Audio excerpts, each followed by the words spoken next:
રાષ્ટ્રીય સંદેશા વ્યવહાર માળખાને મોટા પાયે પ્રોત્સાહન આપવા માટે પ્રધાનમંત્રી સ્વદેશી ટેકનોલોજી સાથે લગભગ રૂપિયા 37,000 કરોડના ખર્ચે બનેલા 97,500 થી વધુ મોબાઈલ 4G ટાવર્સનું લોકાર્પણ કરશે. ટેલિકોમ કનેક્ટિવિટીના ક્ષેત્રમાં પ્રધાનમંત્રી સ્વદેશી ટેકનોલોજી સાથે લગભગ રૂપિયા 37,000 કરોડના ખર્ચે બનેલા 97,500 થી વધુ મોબાઈલ નેટવર્કનું ઉદ્ઘાટન કાર્યક્રમ વડાપ્રધાનશ્રીના અભિયાનને વધુ વેગ આપશે. BSNLના સ્થાપનાના 25 વર્ષની ઉજવણી માટે પણ હું ખૂબ અભિનંદન પાઠવું છું. BSNLની ટેગલાઇન છે કનેક્ટિંગ ભારત. આ ટેગલાઇન વડાપ્રધાન શ્રી નરેન્દ્રભાઈ મોદી સાહેબના વિઝનને એકદમ સુસંગત છે. તેમણે દેશમાં પાછલા 11 વર્ષમાં road, rail, metro train network, air network, infrastructure network અને સંચાર નેટવર્કમાં ક્રાંતિકારી કદમ ઉઠાવીને કનેક્ટિંગ ભારતને સાકાર કર્યું છે. મોદી સાહેબના નેતૃત્વમાં make in India, digital India, startup ઇન્ડિયાની સફળતાથી ભારતે વિશ્વના દેશોમાં ગૌરવ મેળવ્યું છે. તેમના કાર્યકાળમાં દેશમાં અનેક એવા ક્ષેત્રો છે જેમાં ભારત ઇમ્પોર્ટરમાંથી એક્સપોર્ટર બન્યું છે. ડિફેન્સ મેન્યુફેક્ચરિંગ, સેમિકન્ડક્ટર, ઇલેક્ટ્રોનિક્સ જેવા ક્ષેત્રોમાં અનેક નવા આયામો ખુલ્યા છે. ભારતનું ટેલિકોમ ક્ષેત્ર પણ આવા 360 ડિગ્રી બદલાવનું સાક્ષી રહ્યું છે. એક સમય હતો કે વિશ્વના દેશો ભારતને ટેલિકોમ માર્કેટ સમજતા હતા. હવે ભારતે વિશ્વ સ્તરે ટેલિકોમ ક્ષેત્રમાં સોલ્યુશન પ્રોવાઈડર અને પાર્ટનરના રૂપમાં પોતાનું સ્થાન બનાવ્યું છે. મેડ ફોર ઇન્ડિયાને બદલે હવે made in India, made for the વર્લ્ડની બોલબાલા છે. વડાપ્રધાનશ્રીએ ગ્રામીણ, અંતરિયાળ, છેવાડાના વિસ્તારોમાં ડિજિટલ કનેક્ટિવિટી પહોંચાડવાનો જે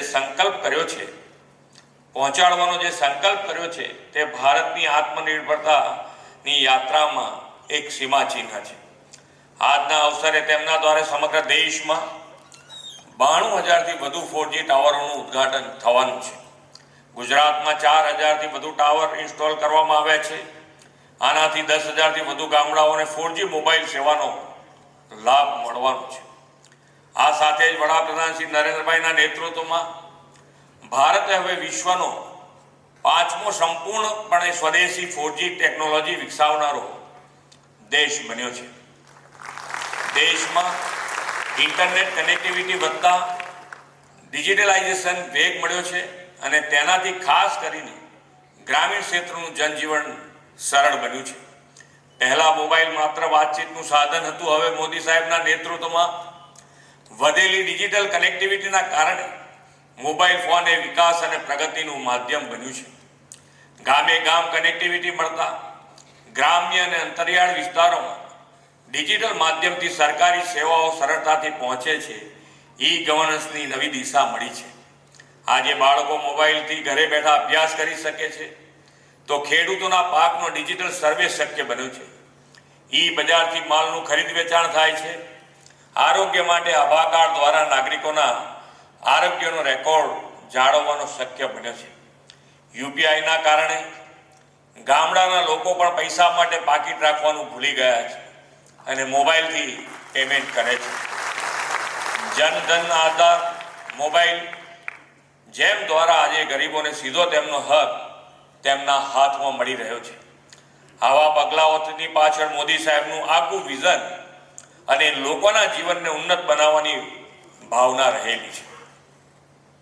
ગુજરાતને તો વડાપ્રધાન શ્રી નરેન્દ્રભાઈ મોદીના નેતૃત્વનો લાભ 2.5 દાયકાથી મળી રહ્યો છે. તેમણે કનેક્ટિવિટી સુગમ બનાવીને નાનામાં નાના માનવીને પણ મોબાઈલ વાપરતો કરી દીધો છે.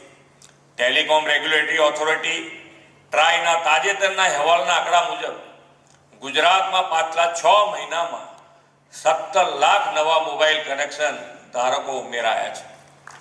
મોદી સાહેબના દિશા દર્શનમાં આપણે ગુજરાત ગવર્નન્સ અને મોબાઈલ ગવર્નન્સને અસરકારક બનાવ્યા છે. 14,000થી વધુ ઈ ગ્રામ કેન્દ્ર પર 320થી વધુ સેવાઓ બ્રોડબેન્ડ કનેક્ટિવિટી લીધે ઉપલબ્ધ છે.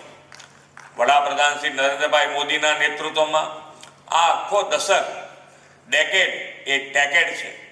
વડાપ્રધાનશ્રીના નેતૃત્વમાં ભારત વિશ્વની ત્રીજી આર્થિક મહાસત્તા બનવા આગળ વધી રહ્યું છે. તેમાં આવી ટેકનોલોજીનું મોટું યોગદાન છે. આપણે દેશમાં જ બનેલી અને વિકસેલી ટેકનોલોજીનો ચીજ વસ્તુનો ઉપયોગ કરીને આત્મનિર્ભર અને સ્વદેશી આંદોલનને વધુ વેગવંતું બનાવીએ. ટેલકમ પાવડરથી લઈને ટેલિકોમ સુધી સ્વદેશી જ અપનાવીએ. ગર્વથી કહીએ આ સ્વદેશી છે. ગ્રામીણ હોય કે શહેરી વિસ્તાર, સૌ સાથે મળીને આત્મનિર્ભર ભારત, વિકસિત ભારત 2047ના નિર્માણમાં યોગદાન આપીએ એ જ અપેક્ષા સાથે વિરમું છું. ભારત માતા કી જય. વંદે માતરમ.